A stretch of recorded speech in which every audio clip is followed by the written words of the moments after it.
Assalamu alaikum. Please be seated. Thank you. Okay, Mr. Bilal Zubair, how are you, beta? Sir, I'm good. Thank you very much. Comfortable? Yes.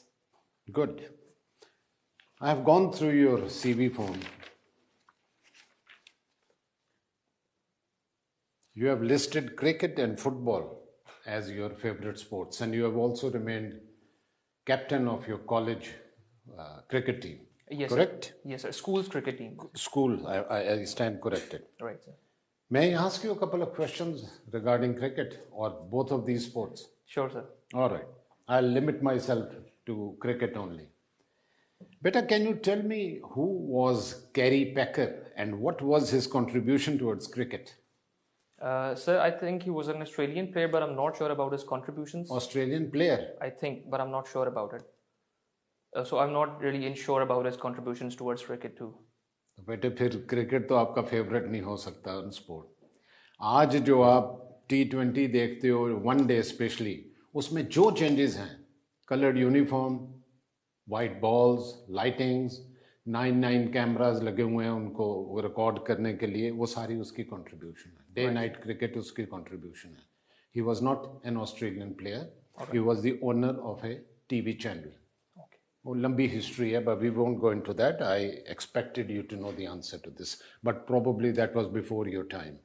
ये पुरानी बात है. Okay, another question on cricket.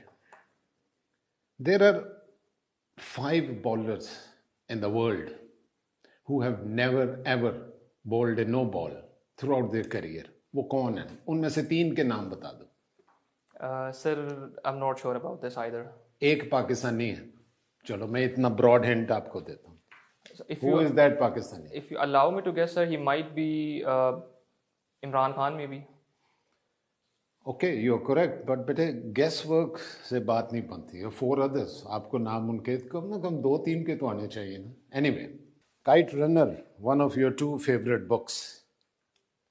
I have read the book, I have seen the movie also. What is the message that the writer is trying to convey in this book? So the main message and the theme which I got from the book was that the writer basically at one particular point he gets one thing dawns upon him that when he's in the hospital, if you've read the book you might be familiar with the scene when he's in the hospital, his father is dying and his father is basically an antagonist basically, and he thinks that this is one place where I believe that the poor find their own God. So his belief in God is basically reinforced at that particular point. I think that is one of the major... What is the message? The message is that there is some upper force who is basically catering for the people who are poor as well. And we need to be believing in that too. All right. Are there any countries in the world that do not recognize Pakistan? If so, please name them. So I think Israel is one of them because we have not recognized them and they have not recognized us too. Or bhi hai koi? I'm not sure about them, sir. All right, better tell me, why is Pakistan reluctant to recognize Israel? Shouldn't we accord recognition to this important country in the world, especially when our Middle Eastern friends have started doing so? So basically, one thing is that we also got our two-nation theory principle, due to which our country was basically partitioned from India, is basically in conflict with Israel's occupation too. So our raison d'etre basically is that Israel is basically an occupying force on Palestinians. So if that solution is not, you can say, solved properly, we will not be recognizing them. Second thing is that Israel is definitely an important country, but you know that Israel is not the only country as well. There is an argument that we need to be building coalitions with Israel. We can build trading partnerships with Israel as well, but there are countries like India and China. We already have good relations with China, and we can have good relations with India too, which is right, you know, our neighbor. So instead of building coalitions with Israel and all that, but we do recognize India, don't we? We are talking about recognizing Israel.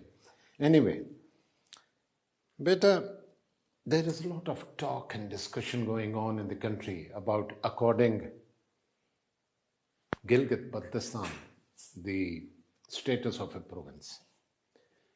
There is also talk that people say that some elements say that if we do that, Pakistan will be it will impact Pakistan's stand on Kashmir.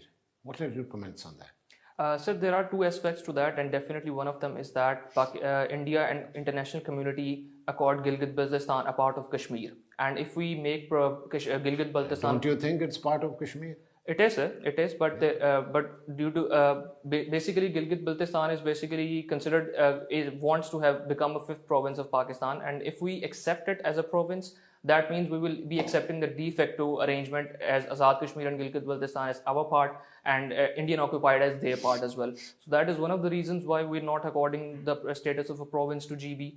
Second thing is that this particular issue of Kashmir is supposed to be resolved through a plebiscite. Now that plebiscite is yet to be taken, and Pakistan believes that if Gilgit-Baltistan is accorded the status of province, those 1.2 million votes will be lost as they will be considered as Pakistani citizens and they will not be able to take part in that plebiscite. Good. Okay, last question from my side.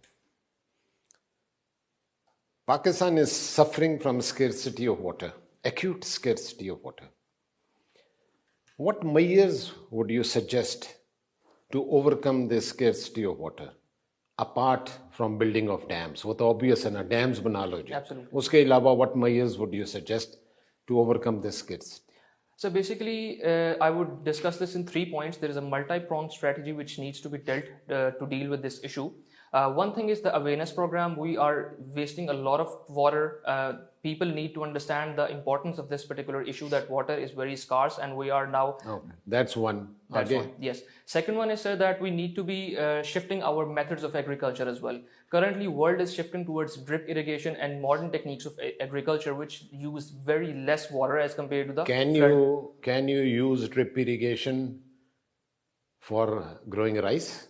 So no, that is one particular crop, obviously that needs flood, other water, but there are other crops too which can be used through drip irrigation and sprinkle systems. Sprinkler, shabash. Yes, sir. Or and third thing is, sir, our basically in dyeing industries and textile industries, they are consuming a lot of our water too, and there are now modern techniques which require far less water to dye the exact amount of, you can say, cloth or to manufacture the textile products as well. So we need to convince our textile industries as well to shift to the modern methods of manufacturing processes which will use very less water as compared to the current. What do you think about lining of canals?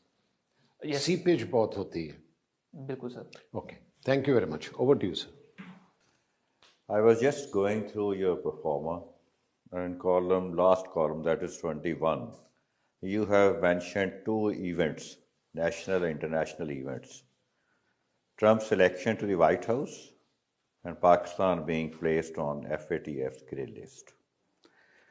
How do you think that with a change in American administration, Pakistan's prospects with regard to relation between Pakistan and America?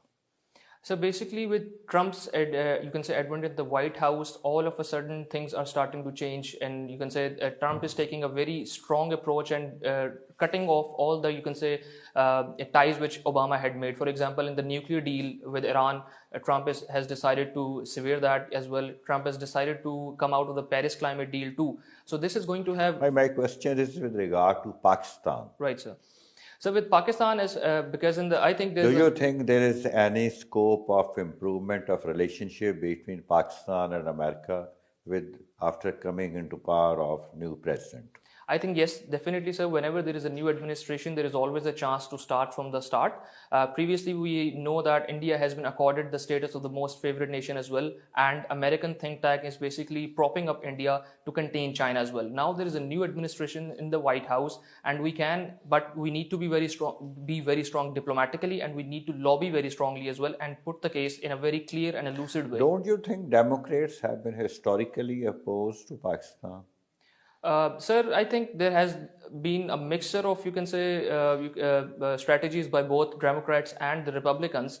But as I mentioned before, whenever there is a new administration and when they have a specific manifesto as well. So Indian lobby is very strong and they are able to portray their ideas very articulately and very properly. Suppose you are assigned the job in foreign ministry and as a representative of Pakistan, how would you defend the interest of Pakistan? Rather advocate and defend interest of Pakistan. Speak for 2 minutes on this issue. First of all, I would try to bring the attention towards the issue of climate change. We're one of the most vulnerable countries which are hit by the climate change as well, and America plans to invest into this particular issue too. So we need to present them the ideas that we are very far less contributors towards carbon. We need some funds and we need some modern techniques which can be shifted towards our country as well. Second thing is the trade element. We can tell them that already there is a very large room of improvement of FDIs. Pakistan is a very good country. We are making some laws for ease of doing business as well. So why not invest in Pakistan with respect to renewable energy resources as well? Third thing is the Afghanistan issue as well. We can tell America that we can be basically very much helpful for you as far as you plan to withdraw the forces from America, and you cannot do that without our help. And we can provide you with proper intelligence and with the influence on Taliban too. The current government has provided certain incentives to industrial sectors to boost exports. Are you aware of that package? Sir, I'm not really exactly sure about the exact package, but I believe, if you allow me to guess, it's regarding the resumption, regarding relaxation in taxes, perhaps, and some other measures. But there are various measures. Right, okay. Then tell me something about the corruption which is rampant in Pakistan, and government is clamoring to eradicate that. What do you think? How or what measures can we take to eradicate or to minimize this menace? So to eradicate this corruption and to minimize it, either we need to be strengthening the institutions. The institutions, there need to be certain mechanisms which need to be installed, and we can. Which mechanisms? Yes, sir. That is my question. Right, sir. I would actually like to benchmark certain things from the private sector too. They have actually very strong laws and they have very strong principles, and you can say. Be specific. Right, sir.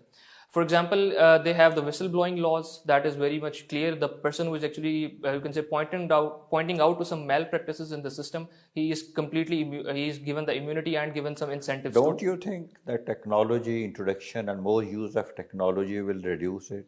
Yes, sir. That was going to be the second point, the e-governance mechanisms.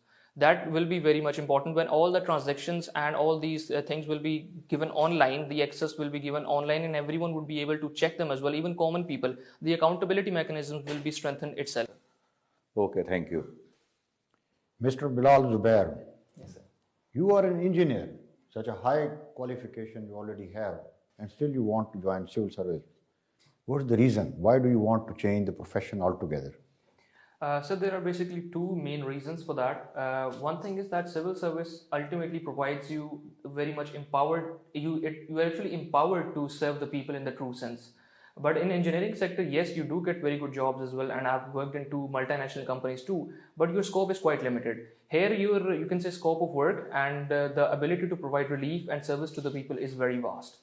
If I say that the scope in civil service is limited and you have a wide scope as far as private sector is concerned, what do you say about that? So I would rather disagree with that, because when you are appointed, let's say for example, as an assistant commissioner, you have multiple ways in which you can directly relate to the people and you are linked with the people directly and their problems.